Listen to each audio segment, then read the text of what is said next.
Welcome to Debating Today. I'm Sam. And I'm June. Today, we're diving into a really big question that's reshaping digital media. Are AI-generated podcasts an effective and ethical method of receiving information? I'll be arguing for the resolution. I think the potential here is enormous and, frankly, democratizing. And I'll be taking the opposition. While I absolutely see the technological leap, I argue that AI podcasts, well, at least right now, come with some pretty serious ethical baggage that really undermines how effective and trustworthy they can be. Okay, so let's just quickly get on the same page about what we mean. We're talking about generative AI, or Gen AI, they call it. And basically, it's just software that makes new content. Text, audio, images, when you give it a prompt. For podcasting, as Tim Mucci noted writing for IBM in 2024, it means you can feed it a script or even just a blog post, and boom, it spits out audio, often using these synthetic voices that can sound, well, surprisingly human. That technical definition is accurate, yeah, but it kind of misses the sheer scale of what's happening. This isn't just some neat new app.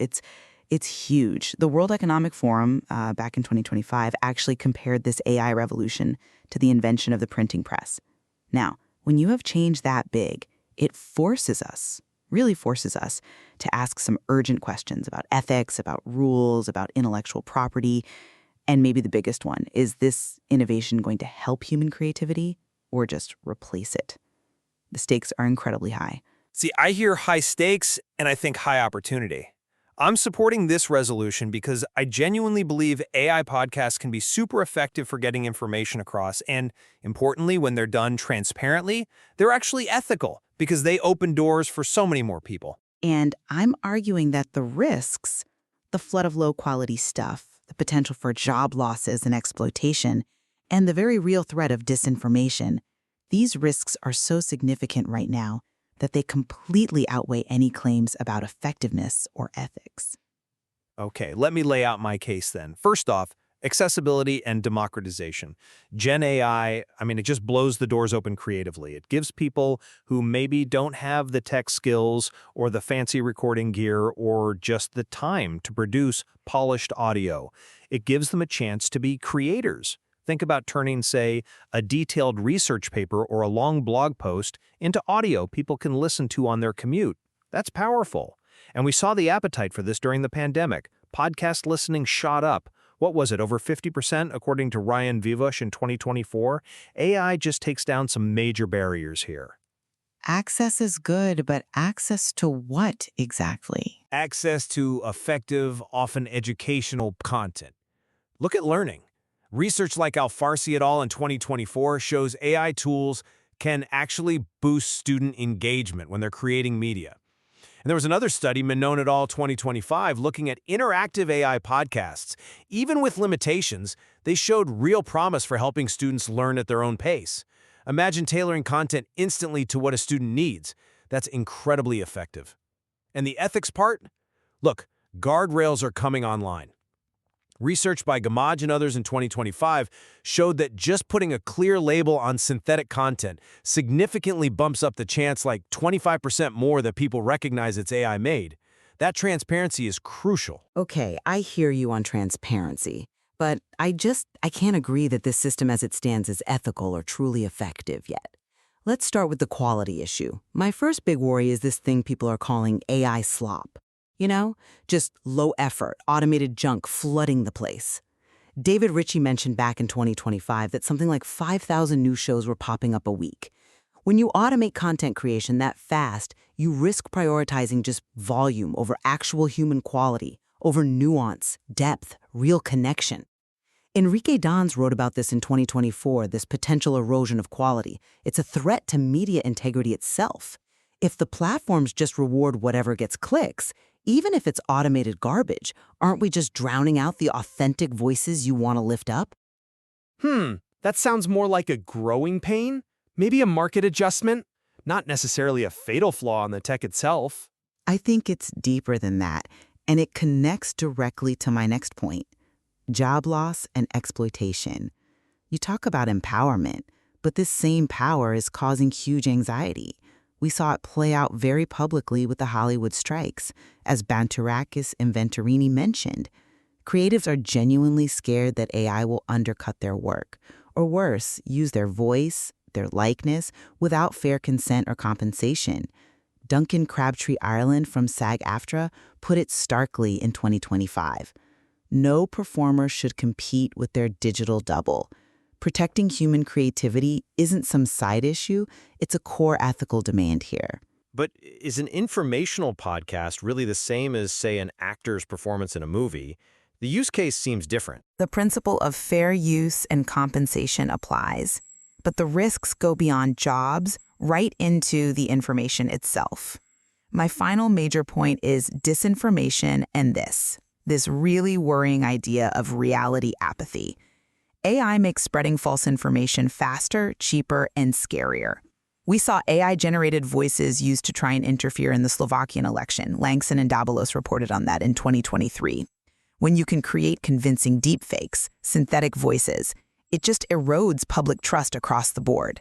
And the end game, as Nassiri and Hisham Zadai warned in 2024, could be this reality apathy where people get so overwhelmed trying to figure out what's real and what's fake that they just stop caring. That is a fundamental threat to an informed public. Okay, that's definitely a heavy list of concerns. Let's tackle that AI slop idea first, the flood of low-quality stuff. I get the worry about quality, I do. But isn't some level of, well, less polished content? Isn't that just what happens when you make creation easier for everyone? Democratization often means more variation in quality, right? The upside is that someone with deep knowledge but no audio skills can suddenly share their expertise via audio. That fulfills the potential Bantu Jarakis and Venturini talked about, expanding the creative canvas. Sure, democratization sounds nice, but when the system starts rewarding quantity over quality simply because automated content can game engagement metrics, that's not just variation, it's systemic erosion.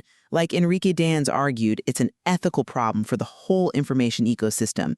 If platforms amplify clickbait AI content over thoughtful human work, who really benefits?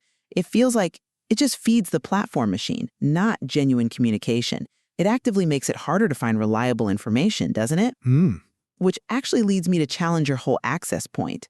You talk about expanding access, great. But how meaningful is that access if the platforms are prioritizing this flood of often shallow, automated content? Bantuar Shaki, as in Venturini, stressed the need to preserve those unique human elements, personal stories, emotion, cultural context. How does quickly converting text with a synthetic voice actually preserve those vital things? Isn't something lost in that translation? I think you might be undervaluing the sheer power of access itself. Think historically marginalized groups often found their voice when new, cheaper technologies emerged.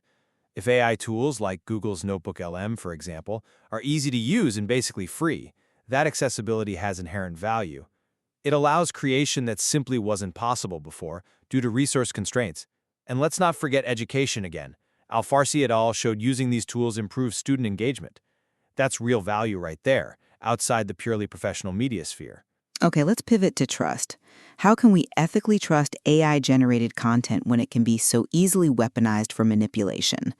Nassiri and Hashimzada highlighted this AI's ability to create personalized disinformation targeting individual biases at scale. And that feels like a fundamental threat to someone's ability to make informed choices freely. That's a serious point about misuse, definitely. But I'd argue trust isn't impossible. It's manageable, primarily through transparency. We have evidence for this. Gamage et al.'s 2025 study showed clear labels do make people significantly more aware they're dealing with AI content.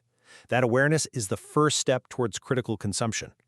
Plus, let's be honest, as Langston and Davalos's reporting implies, the intent behind disinformation often comes from humans, not the AI itself. The AI is a tool, a powerful one, yes, but the malice is often human. So we need guardrails for the tech and better digital literacy for people. Now, on your point about job loss, I have to push back a bit here. It feels like the classic argument we hear with every major technological shift going way back. Why should this fear of displacement automatically trump the potential for, assisted creativity, for making things more efficient, for sharing knowledge more widely? Because it's not just some vague fear, it's about concrete labor exploitation. David Ritchie's 2025 work and the SAG-AFTRA statements echo real anxieties. People are worried about competing with their own digital double, having their work devalued. This isn't just Luddite fear. It's a call for robust governance, clear rules about compensation, about consent for using likenesses. And right now, those rules are lagging way behind the tech. It's happening now. Which brings us to the bigger picture. You used the printing press analogy earlier. Okay, let's run with that. Historically, trying to clamp down too hard or too early on powerful new technologies often just slowed down the benefits for society. By focusing so much on regulation before we fully understand the potential, aren't we risking, well, stagnation? Aren't we potentially delaying the positive impacts AI could have, especially in areas like personalized education that Menon et al. Explored? I see the analogy differently. The printing press also showed that massive technological shifts demand we think hard about governance as they happen, maybe even before mass adoption. The potential risks here to jobs, to authenticity, to democracy itself through disinformation seem too high to just say, let's wait and see. As the AI gets better, and it is getting better incredibly fast, the risks arguably grow. That makes strong, proactive rules focused on human values not a brake on progress, but essential protection. And look, back to your solution of transparency labels. You cite the Gamage study showing they increase awareness. Okay, but that same study also found labels don't really change user behavior much, like sharing or commenting, especially for political stuff. Findings F5, F6. So if the labels don't actually stop the spread of, say, a misleading AI-generated political podcast, how can we confidently call these podcasts ethical and effective information tools right now? The mechanism seems leaky. That's a fair reading of those specific findings, but I interpret it slightly differently.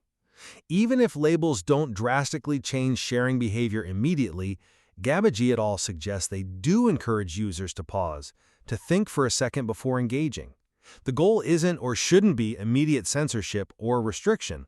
It's about fostering responsible use over time. We need a mix: clear guardrails, yes, better communication, and the study did show made with AI works better than jargon like deepfake, and systems that adapt. It's about steering the technology to serve human needs, not just shutting it down because it could be misused. So wrapping up my side, I think the choice boils down to this. Do we embrace the innovation, the potential for greater access, the exciting possibilities in education? Or do we let fear of the unknown lead us to restrictions that might just end up silencing voices and stifling creativity? As Alfarsi et al. And Doe et al. Suggest, limiting these tools could genuinely hold back progress. With the right governance, with real transparency, clear labeling being key, AI podcasts aren't just effective, they can be profoundly ethical tools for getting information out there in new, powerful ways. And from my perspective, the core tension is between authenticity, fair treatment for creators, and basic trust, versus just letting automation run wild. If we let this AI slop, this wave of synthetic media, wash over everything without strong checks, we risk what Nassiri and Hashemzadeh called reality apathy, people losing the ability or the will to tell truth from fiction. You can't build an ethical information system on technology that's so easily designed for deception at scale, especially when it threatens people's livelihoods, forcing them to compete against digital versions of themselves. Until we solve these fundamental issues, disinformation, quality control, fair labor practices through robust human-first rules, AI podcasts simply haven't earned the label of ethical or truly effective. Well, thank you. That was a really thorough challenge to the potential I see in this technology. Definitely food for thought. And thank you. It's clear from the research we discussed, like Gamage et al., that designing effective ways to navigate this, like digital warnings, is, well, it's complicated work. And it's definitely ongoing. Absolutely. And studies like Menon and al.'s remind us we need careful thought about how people actually interact with this stuff, especially if we want to realize the benefits for things like personalized learning. Lots more to figure out. This has been Debating Today. Our sources are listed in the episode description. Let us know who won in the comments. Follow for more debates.